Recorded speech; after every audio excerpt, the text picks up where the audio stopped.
یہ مطالبہ کریں کہ آپ بحیثیت امیر المومنین قاتلین عثمان سے انتقام لیں اور قصاص لیں. نعرہ تکبیر،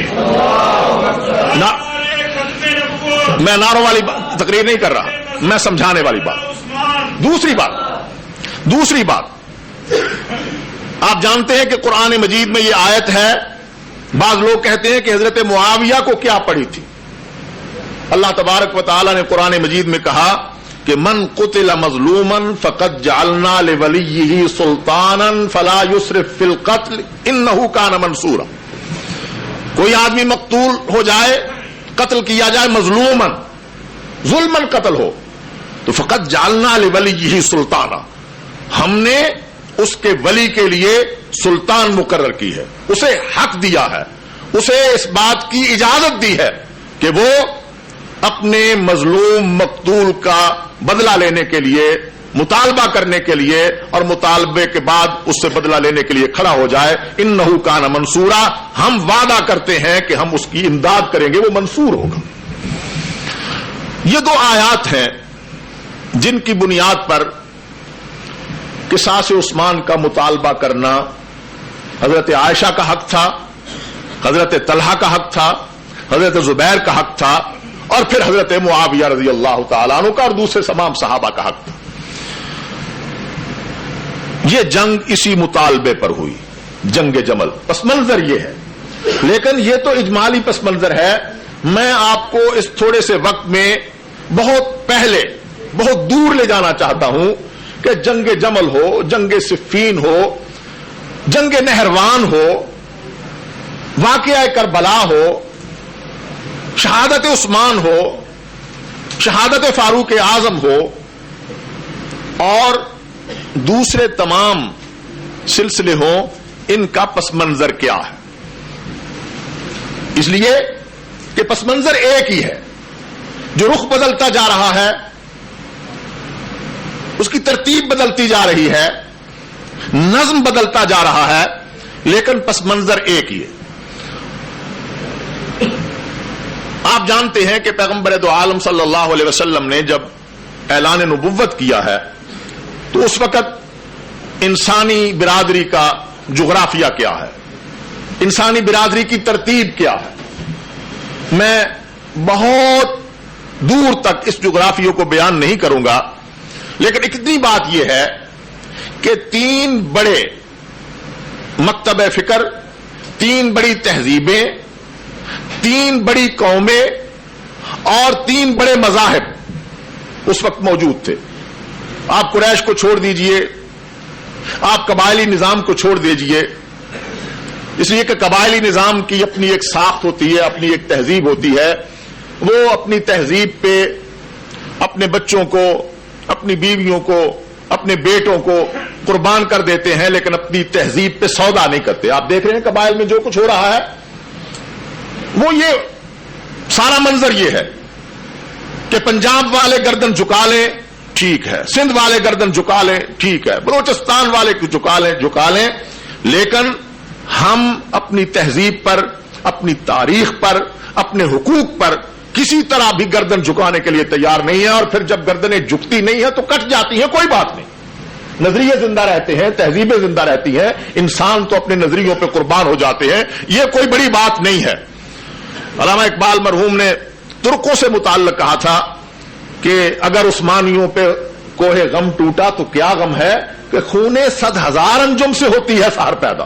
یہ تاریخ انسانیت کی ایک ہمیشہ کی سچائی ہے. اس پہ کوئی ندامت نہیں ہے، اس پہ کوئی پریشانی نہیں ہے. لوگ اپنی نظریوں پہ قربان ہو جایا کرتے ہیں. قبائلی نظام کو چھوڑ دیجئے، بت پرستی کو چھوڑ دیجئے.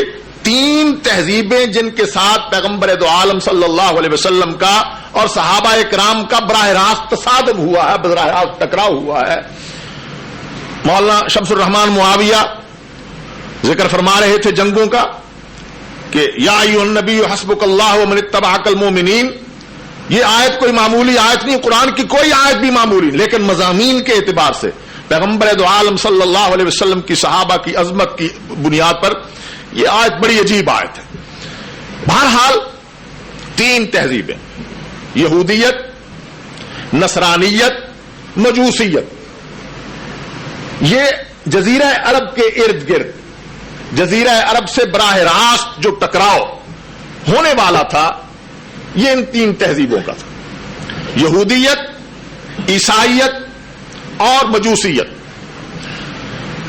یہودیت آج بھی تعداد کے اعتبار سے ایک چھوٹا سا مذہب ہے، تقریباً 1.5 کروڑ کی آبادی ہے پوری دنیا میں، لیکن وہ مذہب در حقیقت خاندانی عظمت کے نام پر زندہ ہے۔